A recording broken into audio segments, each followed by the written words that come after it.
So, oops, I don't. Okay. Okay, so welcome everyone. I'm going to let Paul introduce himself and kind of give him our background. And we're super excited to have you here tonight.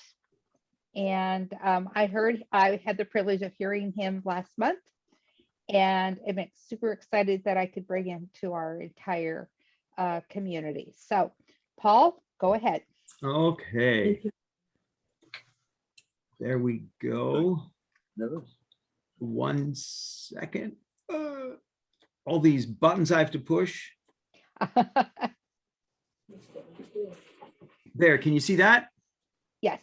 Also, if you guys have background noise, go ahead and mute yourself.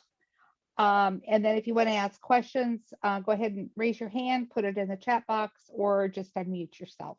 So, okay, go ahead, Paul. Great. Well, nice to meet you. Thank you for allowing me here. I'm Paul Nelson. I guess you could call me a sex therapist, but I'm a clinical sexologist. I work in men's sexual medicine. Yes, it's a very narrow field. I think I'm the only one in the country that does what I do for a living. So it's an incredibly narrow field. I work at Mays Men's Health, we're the largest men's sexual medicine practice in the country. There is a women's practice. I have nothing to do with them other than all the therapists, and we talk together. These are all the things I've done. I had prostate cancer at 45, surgery at 48, discovered in the whole cancer process, there was absolutely no resource for any sexual function. And I will tell you, unfortunately, I don't think there is any sexual function resource for women to this day. So I created a site called Frank Talk, which 13 years later is still the only website in the whole world for erectile dysfunction that's not a commercial. I didn't mean to get in this field. I was an opera singer, and then I was a boarding school music teacher, and now I'm suddenly a sex therapist, but such is life. So my work is with couples. I see a lot of couples, and I bring couples in, and my premise right off the bat, I'll tell you, nobody learned anything about sex other than from teenagers or porn. And so the fact is, virtually everything we know about sex is based on hearsay, misinformation, or outright lies. So one of the things I do with my patients is walk them through and look at all these sexual beliefs we've absorbed from our culture and how they are affecting us and our choices. This absolutely does apply to women as well. So if you're a woman here, or if you're not having sex with a man right now, or not having sex with a woman, or have no partners right now, this would still, please, we'll go through it, but everything applies to everybody, even though I work in men's sexual medicine. But today I am going to talk about, because the male sexual function, it's what I do, but it's also really not talked about and how it applies to sex. And yes, we are talking about heterosexual sex today for the most part. If anyone has any questions about men who have sex with men, we can talk about that. So what we're going to do today is, I just want to really quickly look at how beliefs may be limiting our sex life and our enjoyment of what sex is. We're going to look at sexual function, and we're going to look at realistic goals and resources. And we also want to look at the role of trauma in the cancer experience. And as a therapist, I just go crazy. I yell at doctors all the time, and doctors probably hate me, and it's okay. I hate doctors most of the time, because they are so stuck in a silo. They are so linear. They are so limited. They do what they do, and they really don't care that much about the rest of your life. So we're going to talk briefly about the 4 major components of sexual function: are libido, or interest, or desire, and they're sort of interchangeable, but not completely. Physical arousal, and for men, ejaculation, and for everyone, orgasm. But all of these are affected by cancer, by the whole cancer experience. First of all, the onset. With diagnosis, there are immediate ramifications sexually to every human. It's just the train wreck in your brain that happens. And it's what I call, that's sort of the first impact of the trauma. Of course, there are surgery side effects with sexual function, both for men and women: radiation, chemotherapy, and then just the living with cancer. The impact on sexuality is something that is simply not discussed enough. In fact, I will tell you, in the urology world, it's almost never discussed. The typical game plan for your average oncologist or surgeon or whatever is we're going to get the cancer, take care of all the side effects of the cancer or the radiation, or the side effects of the treatment, and then we'll take care of sexual function. And as patients, we're all like, okay, that's fine, that's fine. And that sounded great. We're in the crisis moment of just the new diagnosis. But the problem is that decision, without us realizing it, was taken away from us. The decision of how to proceed with our life and the treatment of our cancer and all that, we were not advised that by a therapist or a cancer survivor, or not us. It was decided by a doctor. And so once again, I'm sure you've all experienced in the cancer experience, there are so many choices in life that were taken away from us, right? And so this is just another choice that we don't realize we lost some autonomy along the way. So I tell people, you are the boss. It's you are in charge of your healthcare and in charge of your sex life, not your doctor, okay? The doctor's job is to save your life, to treat the cancer, treat whatever the illness is. Their primary focus is not saving your sex life, and that's okay because they don't know anything about your sex life, and doctors don't know anything about sex. They got zero training in it. But it's really important to remember that they have no knowledge of how to save our sex life, okay? And I'm, again, focusing on men here because sexual function is affected. We assume sex has to stop, okay? If the penis isn't working, without the penis, clearly no one could possibly have sex, right? Because that's the number one star of every sex party. I just ask every guy.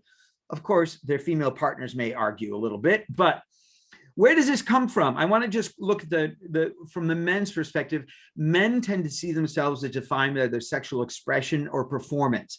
This is drummed into men's heads from birth. Okay, if you are a man, therefore you want to have sex. That's basically it. We call this the mailbox, or some people call it the man box, where every aspect for a guy to belong to the man club, he has to follow a rigid set of rules. And we're going to just look at the sexual ones. So men or people tend to believe that a penis, you must have sex. To have sex, you have to have a penis. Well, we won't even discuss lesbians, right?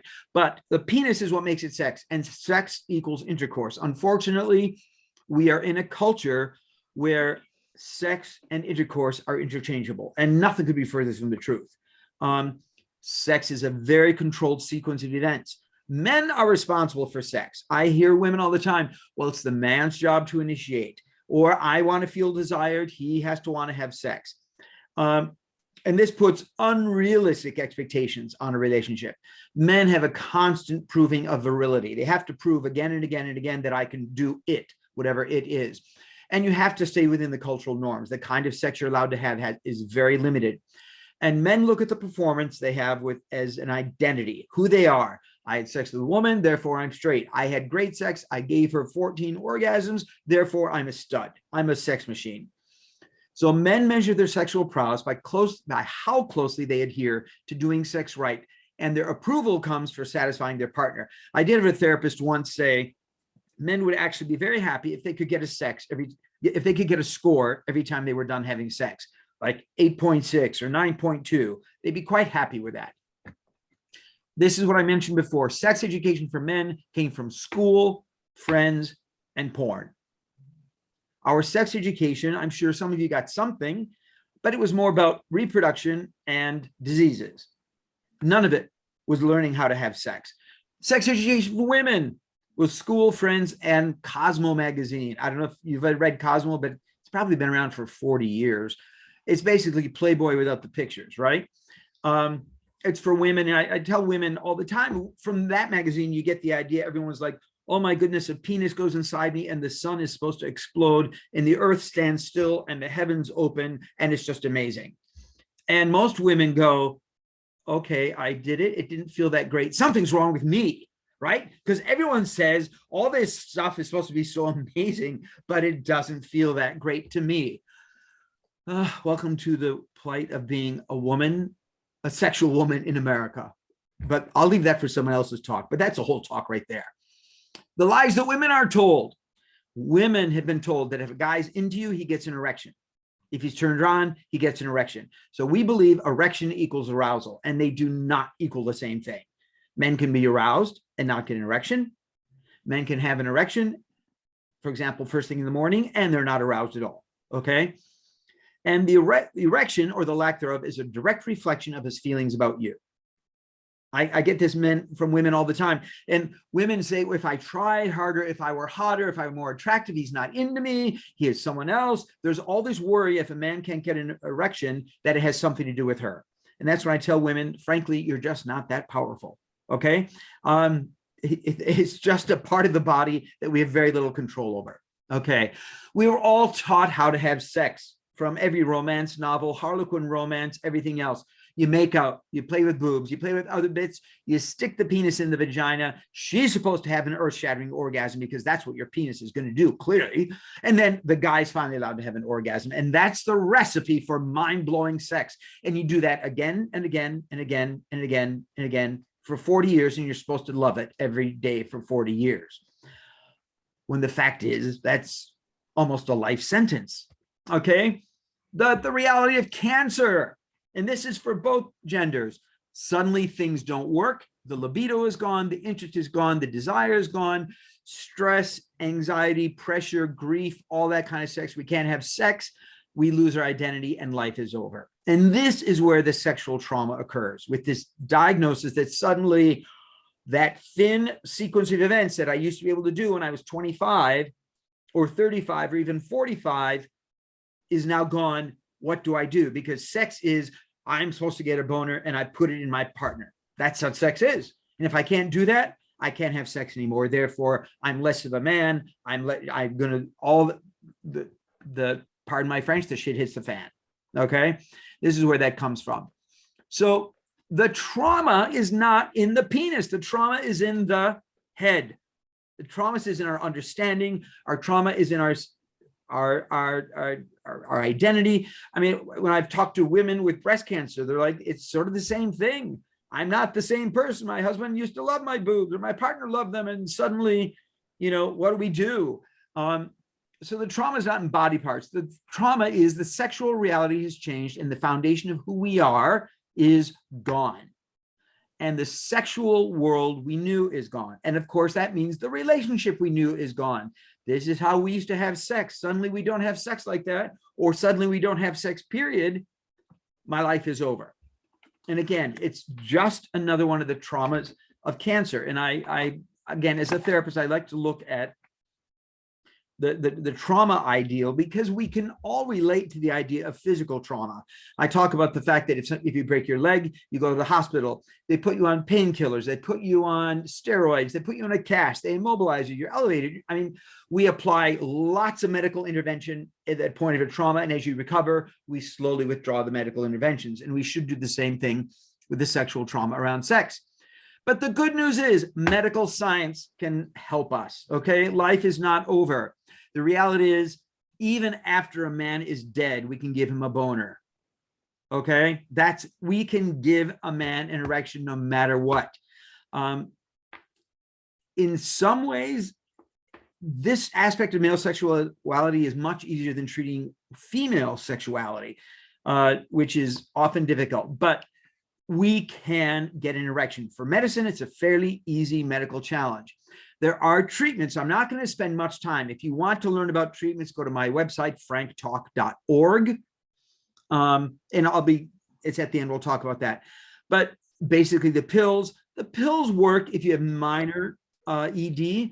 The pills are great for helping get an erection. They don't give an erection. There are injections that most cancer guys are going to have to use. They are injected into the base of the penis. No, they do not hurt. It's a tiny, tiny, tiny little insulin needle, and they work in like 5 minutes. You have an erection that usually lasts an hour, okay? Vacuum devices, they don't work very well. It's always on the list. I put it on the list because everyone else puts it on the list, but I'm going to tell you, don't use them. And last resort, but it's a very good resort, is the penile implant. It's called an inflatable penile prosthesis. It's basically 2 water balloons that they insert into the shaft of the penis, and it looks normal, it acts normal, it functions normal. You could be in a nudist beach and you wouldn't be able to tell which guys had implants. And I have guys who have implants, and they're having sex with women, and the women have no idea the guy has an implant. There's ejaculation, there's orgasm, everything looks the same. He just has an implant. So it's a really good treatment. So these treatments, we can get you an erection, no problem. Boners are easy, okay? There is also, if you are, there's the physical therapy approach to the penis, which most doctors ignore. It can include the pills and the injections and the vacuum devices, but also pelvic massage, regular masturbation or stimulation, especially using a vibrator, good nutrition, exercise. There are things, the shockwave therapy is shown to be really good for penises. Platelet-rich plasma is another injection. It's still in the experimental stage, but it's probably going to be used in the next 5 years. There's a thing that doctors use called the penile rehabilitation program. Be careful when they talk about that. There is no defined program. It's a marketing term. There's no such thing as penile rehab. It's just a marketing term. But so then what do? The goal, and I hate doctors say this all the time, we're going to get you back to normal. And so guys and couples try to get back to normal. But the problem is normal is gone. Every aspect of sexual function is affected by the cancer experience.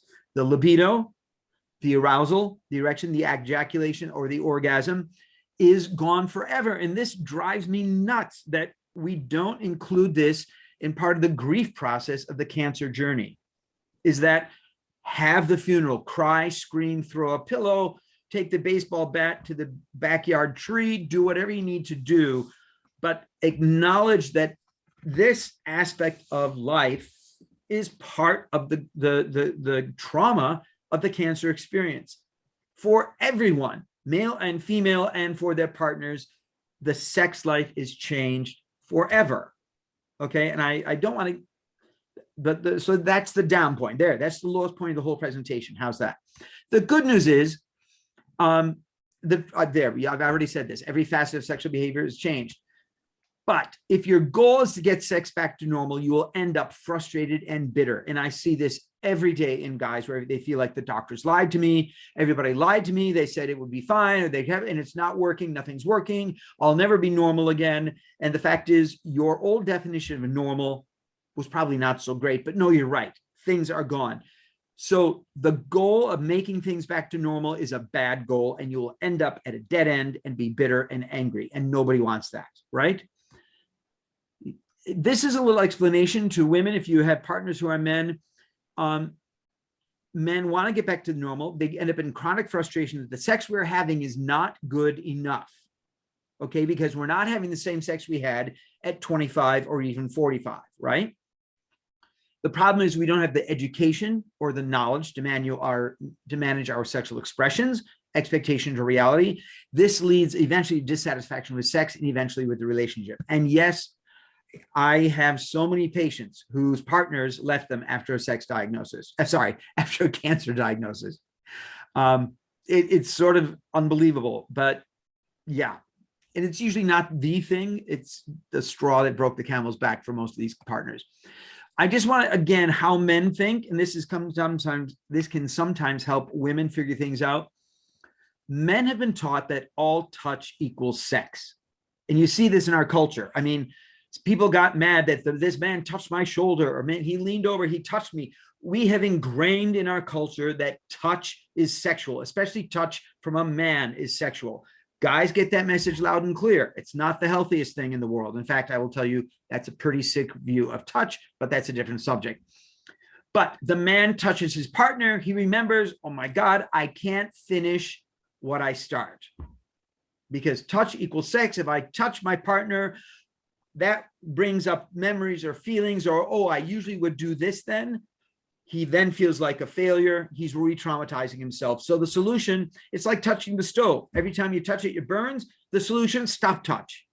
And I get this from wives and women all the time. What's wrong with me? He's not even touching me. I mean, his penis may not work, but why doesn't he even touch me? And the fact is, the reason he's not touching the partner is because it's too painful a reminder that he feels broken. And so the problem with being broken is he doesn't know how to fix anything. And so without a working penis, he can't do anything. Okay. So because we don't realize the old life is gone, no one is telling us what's going on. Okay. The treatment is focused on getting erections. Even after we get erections for men, sex is still not the same. Right? We start resenting the fact that we don't get spontaneous erections, or that we have to use an injection, or that we have to use a pill. And we start getting frustrated that that old way is gone because we haven't grieved and gone through the funeral of the old way. We don't know what we don't know. So the solution is create a new sexuality free of preconceived notions of what sex is. So remember, I talked about the idea that where men learned about sex from school, friends, and porn, and basically women learned about the sex from school, friends, and maybe Harlequin romances or Cosmo magazine, right? Mm-hmm. It's really important to start with the fact that everything we know about sex is wrong. Even if we've been having sex for years, our understanding of sex is so completely screwed up from our culture. I bet if I asked every one of you in this room to define sex, we would come up with everyone has their own version. Can you imagine if your doctor did your healthcare like that? That he said, oh, this is what medicine means to me. And yet in our culture, we think it's okay. This is what sex means to me. And that's a perfectly valid statement. That's crazy. That means two people use the word sex and they mean two different things. In fact, there was a study, 89% of people cannot agree on what the word sex means. We're screwed, pun intended. Okay. We don't have a vocabulary. We can't talk about sex. So most of us never studied sex, right? Learning where babies came from is reproduction. It's not sex. Again, if we're talking intercourse, yes, let's use the word intercourse. If we're talking reproduction, reproduction. If we're talking sex, let's come up with an understanding of what sex is, so that when I had a guy the other day, he's 71, and he said, my wife says she would like to have sex, and then she gets mad when I try to have intercourse. I said, there you go. She wanted to have sex. She didn't want to get screwed. They're not the same thing. And his wife was like, I don't need to have intercourse to have sex. And the guy was like, what do you mean? Sex is intercourse. And they've been married almost 50 years with this discussion. We have no definition of sex. We assume sex is making babies. We have no vocabulary. We have no tools. Okay. Define sex. Here's not my definition. This is the best people in the world. Sex is a form of communication, right? That is what sex is. Just like art or just like music, sex is a form of communication. And ideally, we'd like to have sex with someone so that we can tell them how much we like them. Now, it could be you just met them at a bar and you're like, wow, you're really hot. And that's the extent of your message. It's not going to be great sex. It may be fun. If you've been with someone for 1 year, it'll be a deeper message. If you've been with someone for 40 years, we hope it's a much bigger message. This is what you mean to me. And the communication is touch. Okay. Does all touch equal sex? Nope. What differentiates sex is, look at the bottom of the screen, intentions and energy differentiate sexual touch from other touch. Does that make sense? We all know when someone is touching us sexually. We can feel it, right? That's why you get a massage and it may feel really good, but it's not sexual. You may go to a doctor and they're touching you, but it's not sexual. And if you're groped on the subway, you know you're getting groped because it was probably a sexual, right? And we all know what it is. So the problem is, especially men, men never learned how to touch themselves, right? Guys masturbate terribly. Most guys masturbate at 60 the way they did at 16. And that's problematic. That's called arrested development.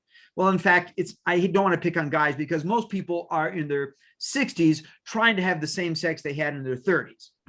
Again, that's called arrested development. The sex you have in your 60s should look nothing like the sex you had when you're 25. I mean, we've all are probably in a career, right? I'm a better therapist now than when I started, right? I'm a better father, thank God, than I was 30 years ago. I wish I could do it all over again, right? So the kind of father I am now is way less uptight. I'm more relaxed. I'm not worried about the messes are nothing. Dirt is nothing. Who cares, right? Same thing applies to sex. The kind of sex we should be having at 60 is profound, moving. We're good at communicating. We know how to touch our partners. We know how to communicate. We know how to express ourselves, right? When we were 25, we were young and dumb. The purpose of sex, why we're having sex. Almost never do we have sex to make a baby, right? The reason we have sex is for connection and bonding. Desire, fun, accepted, playfulness, closeness, validation, pleasure, approval, being seen, being accepted, being understood. You could all come up with a list of 35 words that describe why you're having sex. And I don't want to use the word intimacy because that's a bullshit word. No offense. Again, that's another word that people use when they don't want to really talk about concrete ideas. Oh, it was intimate. No, I felt really connected to this person. That's concrete. Okay. So I just, again, if you take nothing away from this whole talk tonight, please, the purpose of sex is to feel connected, bonded, and all those wonderful things. The focus on sabotage will almost always, the focus on intercourse will almost always sabotage getting to those goals of feeling connected. I often have couples that it's like, oh, no, we don't like foreplay. We just go straight to intercourse. I'm like, I know both people don't like sex or they don't like each other. That's usually more typical. People love intercourse because you can both dissociate and think about something else while you're having intercourse. Okay. But the purpose of sex is connection. Remember that, please. Okay. What's next? Sorry. There we go. On the bright side, there is one good thing that can come out of the cancer experience. It gives us a chance to recreate a sex life guided by intent, thoughtfulness, and knowledge. Okay, I know it sounds crazy, but especially for men, so many couples operate, well, when the guy is horny, he initiates sex, and that's why we have sex. What a horrible way to go through life. A sex life determined by a man's hormone levels. That means he's not choosing sex. His body is dictating sex. And I tell guys all the time, guys are like, what do you mean? You know, how am I supposed to have sex if I'm not aroused? I'm like, every woman has known every woman who's had sex with a man knows they're often asked to have sex when they're really not in the mood.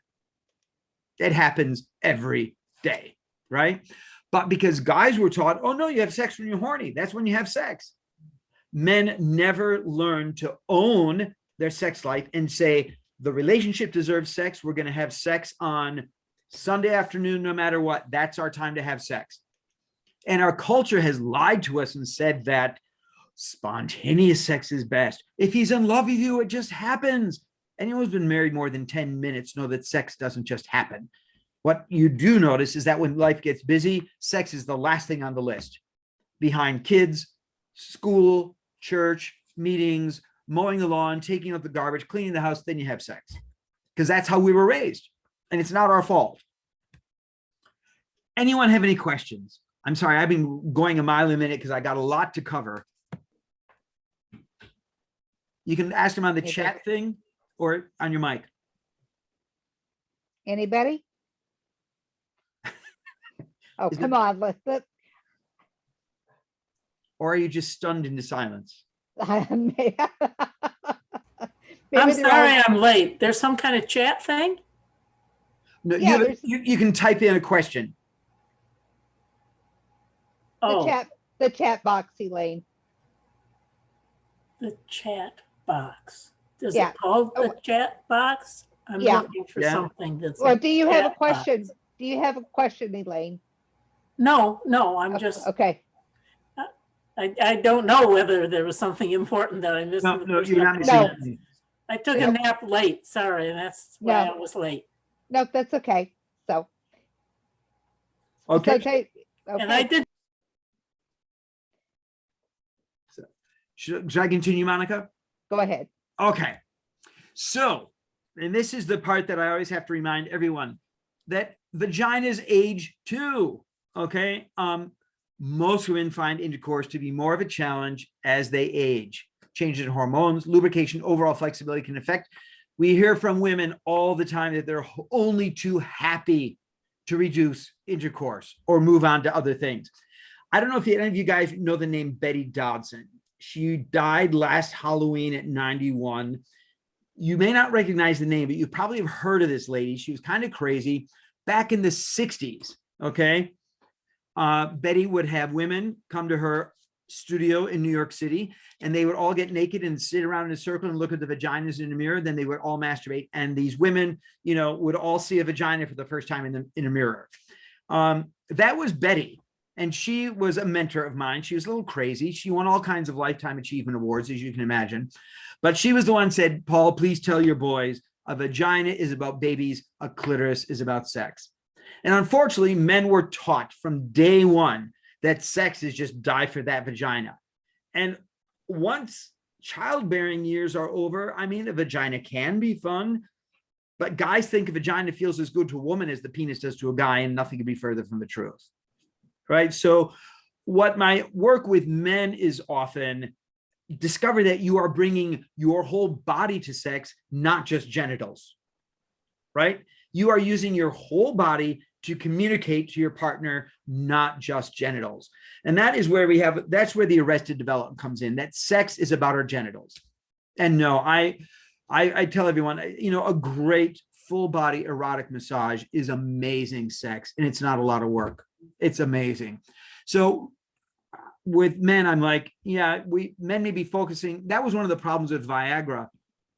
I laugh because the Discovery Channel is coming next week to talk to me about how Viagra changed the world. And one of the things I'm going to talk about is the fact that here we had guys in their 50s, 60s, or 70s suddenly come home and say, honey, I got a pill. Look, I've got an erection. And she's going, oh my God, my vagina shut up shop 10 years ago, right? Nobody ever discussed with the partners how this guy was going to use his erection.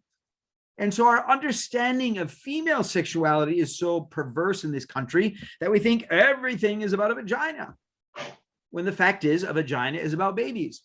So what does a sex life like this look like? Remember that everyone is different.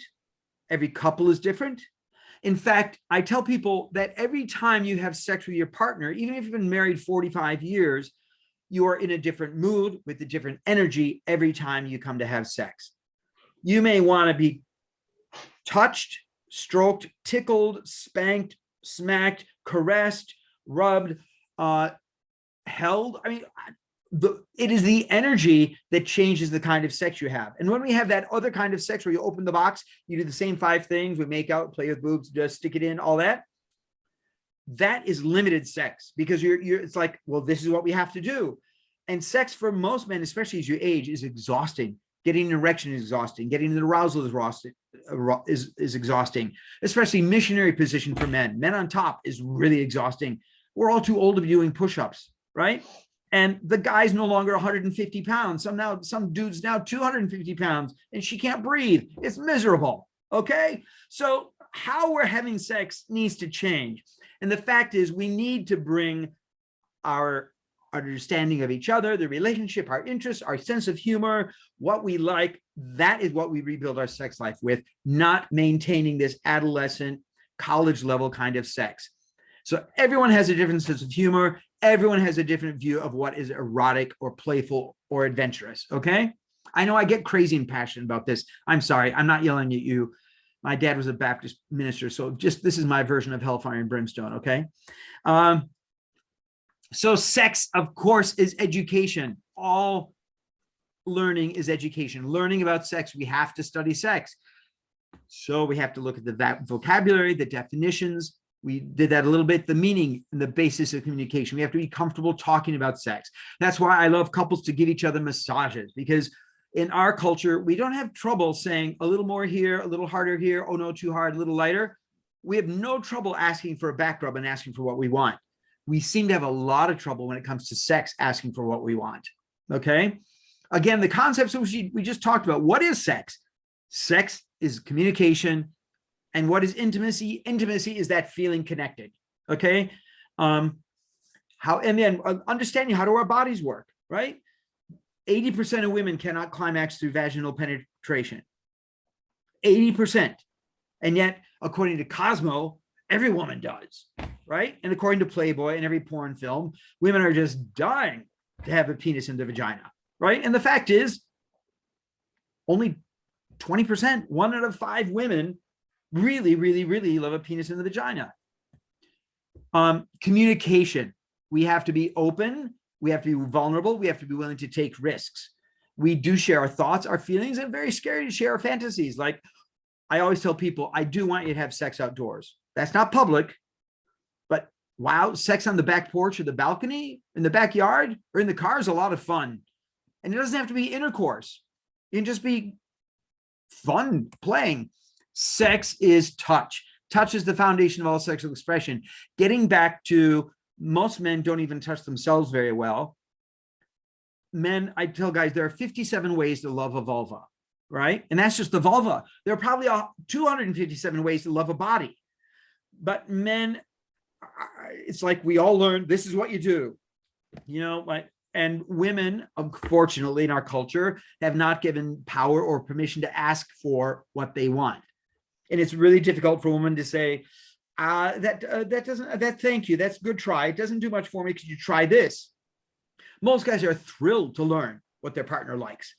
But again, it's welcome to America. So learning to touch is a skill. We need to learn what to touch, when to touch, where to touch, and how to touch. I'm a big fan, I will say this now, of coconut oil from the grocery store, right? Next to olive oil, and you want refined coconut oil, because touching dry skin on skin, it's very limited. It's a very limited vocabulary of touch. If you press really hard, it's just going to hurt or even bruise. You have to have lubricant or oil. And I like coconut oil because it's organic, it's good for your skin, and it's edible. And if it gets on the sheets, it washes right out. Okay. It doesn't dry out. It feels good. It's usually, unless you're allergic to coconut, it's very safe. Okay. So we have to take lessons. If you want, there is a book out there called The Ultimate Guide to Couples Massage. It's 180 pages. It's very simple. Okay, just a second, Paul. Elaine, you have a question? Well, actually, it's not a question. It's a statement that I've been having my sex life only with myself for decades, and so I want to put that into the pot here, because I haven't had a partner in, you know, a long time. Absolutely. And so, but I'd still would be nice to, you know, have the good ending to sex, and of course I'm getting older. I'm 76, so that's not old. That's not old. I still have couples who are having sex in their 90s, 96, and they have sex once a week. Well, yeah, then I'd like to join that. Yeah, exactly. That's the goal for all of us. So then definitely, I will talk about this in just a few minutes, but okay, I said my thing. No, that's great, because do you know, again, Betty Dodson, stay right there. Well, and if I believe what I see, it seems like there's only 4 people here. No. There's a lot more than that. Okay. Yes. So this is a great book by Betty Dodson called Sex for One. Oh, okay. Please get it. And it is geared toward women, way more than somebody send me an email that tells me how to find it? Yes. Yep, I will send it to Monica and she can get it to you. Sex for One by Betty Dodson, The Joy of Self-Loving.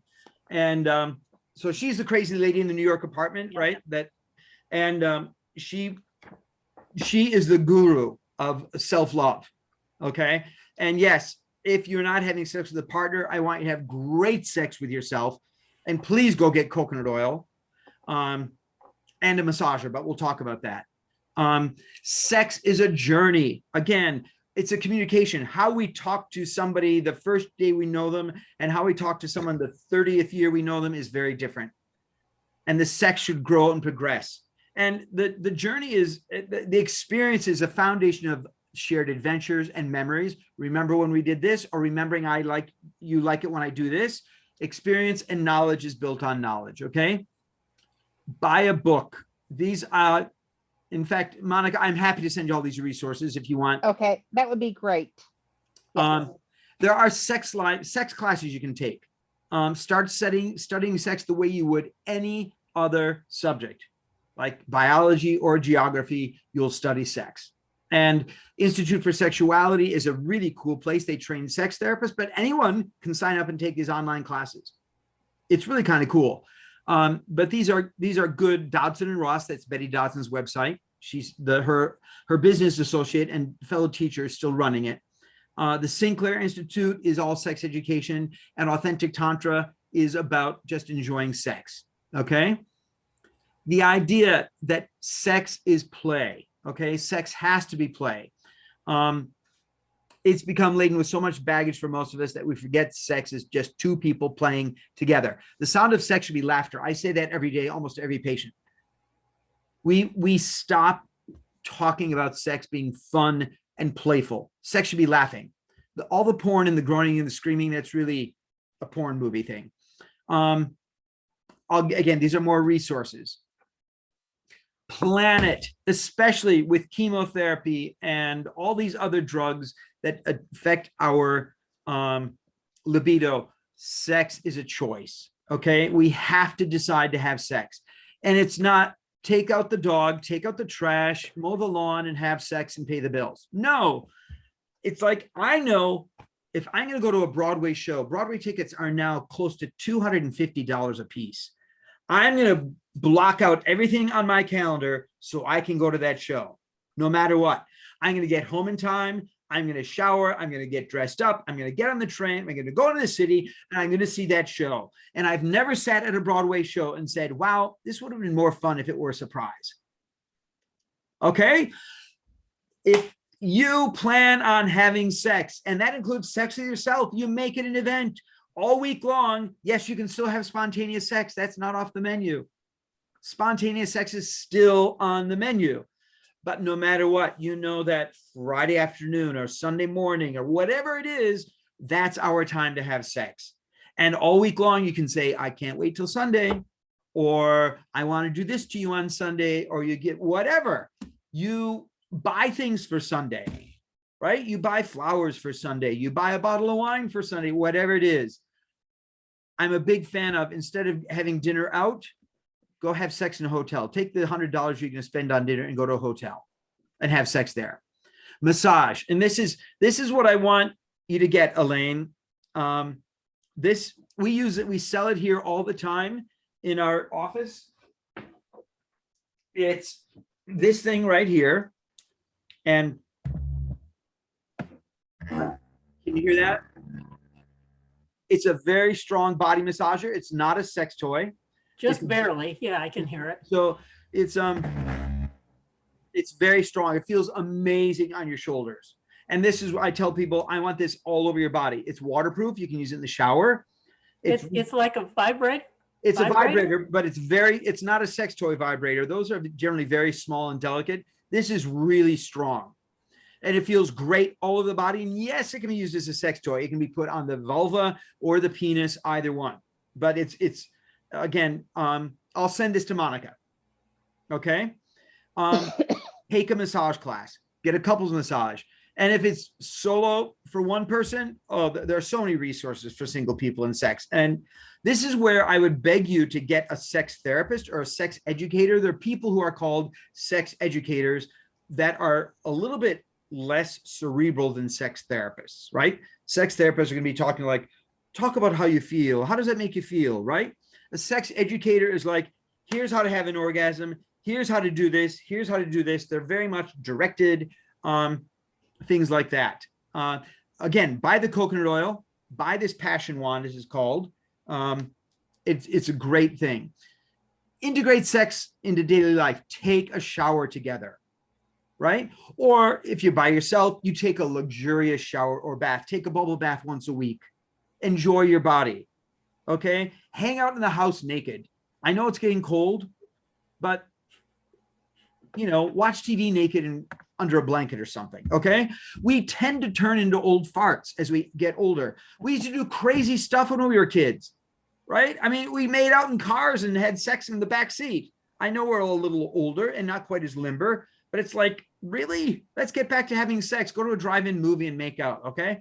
And touch each other.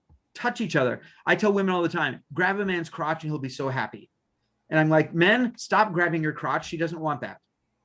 She would rather you, caress her neck, kiss her neck, suck her earlobe, caress her hair, whatever it is. Find out how your partner wants to be touched. But we often, part of the problem is we touch each other the way we want to be touched, which is why men are always grabbing women, because that's all they know how to do. And women love to nicely caress and touch a guy. I'm like, no, just grab his junk. He'll be so happy. Okay. Relive your youth. Go out to a bar, go dancing, make out in the movie, have sex out somewhere, go any place, get out of your routine that we all got old and started doing. Okay. Go to a sex store, go shopping, buy lingerie, pick each other up in a bar. Okay. I mean, there's so much we can do. If there are continence issues, wear a condom or put down a blanket. Okay. Low libido, again, just do it. Don't wait to have sex based on libido. And if there are sex treatments, if it's a matter of using lubricant or using injections, don't disappear into the bathroom to do something. Just, you're with your partner, just do it right there. Okay. Normalize it. Make this all normal. These are all resources. I will send you. ASECT is where to find a sex therapist or a counselor or an educator. That is the best place in the world. My site is Frank Talk. It's an online community for men. Women learn a lot about on there as well. If you need a sex health doctor, a sexual medicine specialist, sexhealthmatters.org is where we go. Oops, I'm sorry. I did this last time. Master Farm is gone. I forgot to take that off. Urology Health Store is an amazing store invented by a urologist. And he sells everything to do with sex and continence and anything to do with the cancer and genitals. It's really amazing. Maze Health, where I work, is a huge website, hundreds and hundreds and hundreds of blogs and videos. Again, and of course, Dodson and Ross, you're going to get. So your homework, please go to the grocery store and buy coconut oil. Go home, cover each other in it, and then lick it all off. Okay. There's so much more to sex than just a penis. Okay. I'm going to stop sharing. There. Any questions? Did you see the one in the chat that says, can you discuss oral sex and thoughts of how the cancer diagnosis may affect doing this? Mostly women to men, and here for coconut oil. Yes. So one of the beliefs that about sex, I have guys all the time that says, I really like the idea of oral sex, but it doesn't always get me off, or it doesn't work for me. Which again is such a skewed belief of what sex is. Like if you enjoy oral sex, do it for a few minutes and move on. Now, if you're talking about the cancer may diagnose, first of all, you can't catch prostate cancer, so there's no danger of that. The idea that we're going to have oral sex to completion, to an orgasm, is probably unrealistic, especially as men age. They love the idea, they love the visual, they love what it does. Move on. I tell people the idea of all sexual activity should no longer be focused about an orgasm. The reason we're having sex, the purpose of sex is connection, not an orgasm. And if you want an orgasm, especially when cancer's turned your world upside down, I'm a huge fan of masturbation, mutual masturbation or side-by-side masturbation. Because I honestly, there's guys will say this all the time. Yeah, I like it when she plays with my penis, but it doesn't feel anything the way when I do it myself. And I'm sure women are the same thing, right? It's like women know their vulva, know their clitoris better than a guy. And so it's like, if you want an orgasm, say, be with me, witness me, help me get an orgasm. I'm going to take charge of it myself. And that's one of those lies that it's our partner's job to give us an orgasm. It's not your job to give your partner an orgasm. It's their job to ask for what they want. But I would beg everyone to make orgasm not the objective of sex. The reason we're having sex is for connection, not for orgasm. Okay. Again, so does that oral sex on cancer? The cancer diagnosis shouldn't affect oral sex, the pleasure, even a flaccid penis. Guys may be embarrassed to let someone do oral sex on a flaccid penis, but a lot of women would say, I'd rather have flaccid penis, therefore I'm not gagging.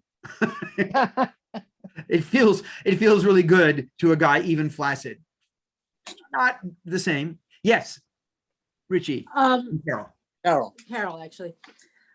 I'm the one with the cancer, and I don't have the energy to go to a class or all those things you were mentioning. I barely function every day. So, but I would still like to have sex occasionally. Just comment on that. Yeah, and she to add to that, I am in the mood a lot more often than she is in the mood, and I am not going to go elsewhere for it, and I'm not going to upset her. I mean, I'm not going to make or ask her to do something she can't or doesn't want to do. Right. And so I just think, I guess I could take care of myself, but to me, it's not nearly as satisfying as the connection. Yeah, I'll also add that my vagina is just so dry and maybe tight. Absolutely. Absolutely. I was just going to say the vagina is shut down, right?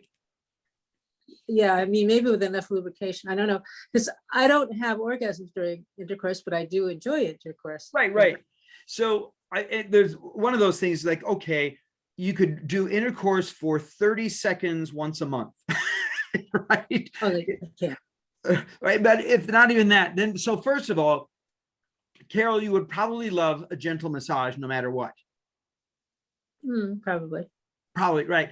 And that's going to create a sense of intimacy. And Richie, I would beg you, instead of you and I were taught absolutely masturbation is a secret thing, take care of yourself. No, the fact is, I beg couples, invite her into your masturbation life saying, honey, I know you're not in the mood. I don't want you to do anything other than let me just hold you while I masturbate. Kiss me while I masturbate. Touch me while I masturbate. Right. And the having her included in that would make it much more a sense of connection. Would it not for you, do you think? I'm sure it would. Yeah. I'm sure. So Carol, could you, knowing that nothing's expected of you, your vagina is off limits, your whole body can be off limits, but if you would just be their witness and we use the word holding space for him, say, Sure. and just say, I love you while he's doing it, or thank you for whatever the things that couples automatically say to each other. And instead of making masturbation as sort of loser, second choice, second rank thing you have to do in secret, no, let's bring it into the open and make it a shared experience. And Carol, of course, you never have to do anything that hurts or doesn't feel good. And you can say, give me a little massage and you masturbate, I'm happy. Because him touching you lovingly is going to feel good to you, I'm sure, right? Oh, yeah. Yeah. And Richard, I'm sure you love touching her. I do. Yeah. And so if you give her a massage and then she's like, I'm there. I did it for 20, 30 minutes. I feel great. And you're like, great. I'm going to take care of myself.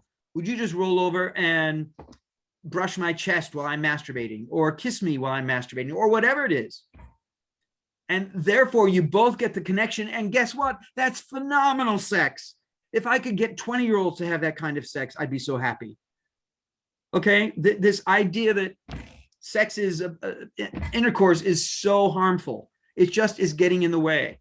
So, well, to me, oral sex, it doesn't, when I'm receiving it, it's okay. And when I masturbate, it feels okay. To me, there's nothing like my penis being inside a lubricated vagina. It just feels much, much better. now, are you masturbating with lube? Yes. Okay. If you want, you could also get a masturbation sleeve. They make amazing silicone sleeve that are very much like a vagina. You run it under hot water to get it warm, and you use water-based lube like KY. It feels amazing. It's not the same as the real thing, but if you want something that's very close to that sensation, I would absolutely do that. And what's it called now? Well, you can, I will email Monica. There's a great one called Fleshlight instead of Flashlight. It's Fleshlight Pilot. It's amazing. It's very squishy, soft silicone in a plastic tube. 1 second. Don't go anywhere. Show and tell.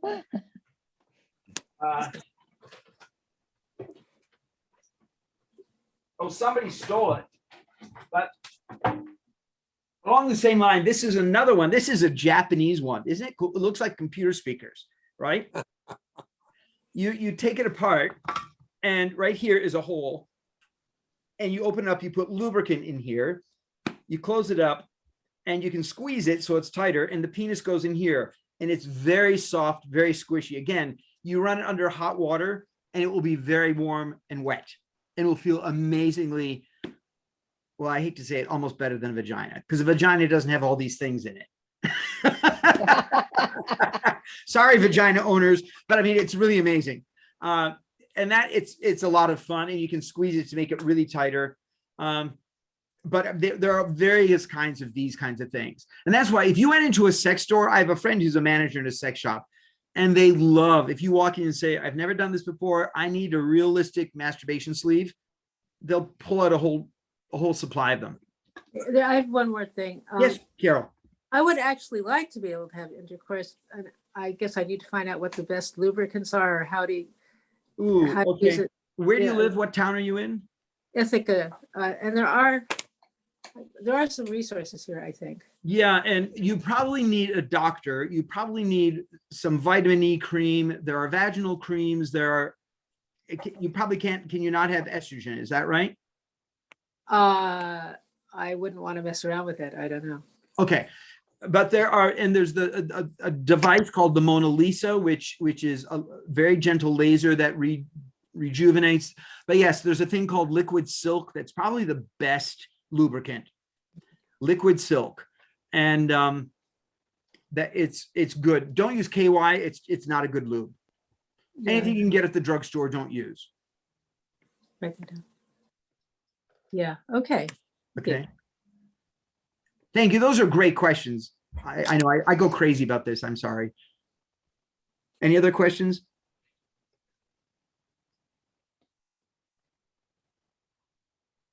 I was going to say, for any of the females, Lori Davis is Yeah. a nurse practitioner, and she's very, very good, and her focus is on sexual health. And she was hoping to come tonight because she wanted to hear Paul. And I think it would have been great to have her, but I got a message that she got laid up, wasn't able to, but She did have a practice, but then she became a hospitalist. How does one contact her now? she's back in private practice, and I can share her information with you. Oh, that'd be great. I didn't know she was back in private practice. What's your name Good. again? Lori Yeah. Davis. Now there is, how far are you guys from Rochester? You're a long way from Rochester, aren't For you? about 2 hours. hours. Oh, okay. Because there's a doctor there, Pebble Kranz, Kranz, Pebble is her name. And she does a lot of female sexual medicine at University of Rochester. What was So- her name again? Pebble, like Pebble and Bam Bam, Pebble, Oh, okay. like the stone, Kranz, Kranz, Pebble Kranz. And she and her husband are both sex therapists, and she's an MD. So, Okay. or if you're not too far from Westchester County, the Mays Women's Center is exactly who you should see. I mean, if you ever get down this way, they do stuff like that all the time. Okay. Good. Good questions, Carol. Thank Thank you. you. And thank you. Any more questions before we? No. Nope. Just whether you might have another one of these focusing on women. I can do that. Absolutely.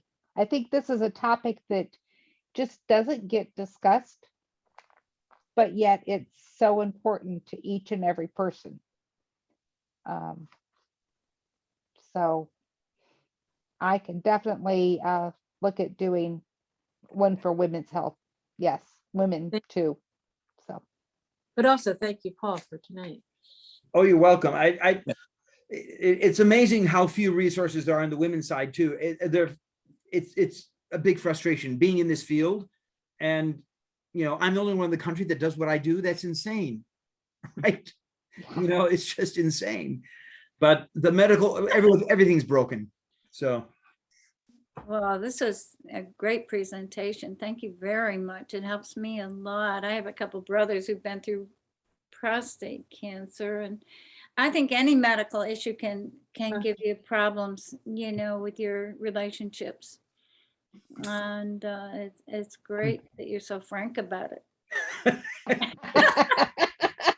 that's why this site called Frank Talk. People think it's my name. I'm like, no, because it's Great.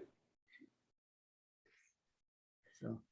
Well, and what you do is you normalize it. And I still love how what you've learned is from high school boys and Playboy and Cosmo, and they don't talk about intimacy, which is what this is what it's about. So Yeah. Yeah. And it's not about pleasure at all. It's about a penis and a vagina. That's sex. mhm. Cosmo was completely unrealistic. Really. When I was a kid. Good Lord, you think about it now. Well, Yeah. yes. Yeah. Youth, hormones, pain. Yeah. Just to be able to discuss and to hear it discussed is liberating. Yeah, Thank you. it is. Yeah. Yeah. And that's what I hear from men in the office. I'm like, because I see every patient. So I see over 1,000 men a year for an hour to do a whole sexual history intake. And I check them and like, how you doing with this? And 90% of them say, I've never talked about this, but it feels so good. It's so freeing. Yeah. The whole liberating. It's like, because we're not taught to talk about sex. I Yeah. think the tools, the vocabulary, the different tools you mentioned are really helpful. Right. The connection, the vocabulary, the concept. I think it almost makes a diagnosis a liberating experience because you have to get past it. You have to get past it, and change. Yeah, every hurdle in life is like that. Why do we think any differently about medical hurdles? Right. And what I love about this forum is it's non-judgmental. And Yeah, I agree. Hmm. Yeah, I felt comfortable to talk about things which I, don't talk about that readily, but it felt fine. This seemed like a good place to do it. Yeah. I agree. and that's exactly why I asked Paul to come in and join us, because Yeah. to The energy provide this thing forum. is- Oh, you and me. Good. The energy thing is an issue for me too. I have long periods of no energy at all. It's not that I have a partner or anything. It's just that just to start a relationship, the energy is so important. The communication and the energy. Yep. Yes, Susan. Monica, Roswell Park has a women's sexual health clinic. And I'll give you the name of the woman, and I saw her last week. And it was just, I'm 79 years old, and the discussion about where did we get our ideas about sex, it so resonates. So it just to be able to have a conversation and recognize that this is an important part of life. We don't have to get hung up on the prohibitions of our society or the stereotypes that we've been fed our entire life. Mhm. It's enormously liberating. Very true. So thank you for the conversation. And I agree, Susan. I don't think you have to be fed it your whole life. I think one bad experience, and somebody telling you that's a no-no sometimes is enough to get in the way for a long time, Thank you very much. Yeah, thanks so very much. Anybody else? Your energy. Where do you get your energy? I know. My wife laughs at me because I used to be an opera singer, right? And I tell her I still feel like I'm putting on shows. It's just I'm not singing anymore. Yeah, I used to sing too. I used to compose and sing. And I think dabbling in the arts is a good way to communicate, intimacy too. Yeah. I think once you've had that experience, it's a passion. Yeah. that you want to pursue. Yep. Yeah. Oh, it's a relief too, because people I've had relationships with had certain ideas of, well, this is what we need to do, and you need to do this for me, and so on. And then otherwise, we're gone. So that was just a horrible way to. Yeah. And it's like you're dating an adolescent boy.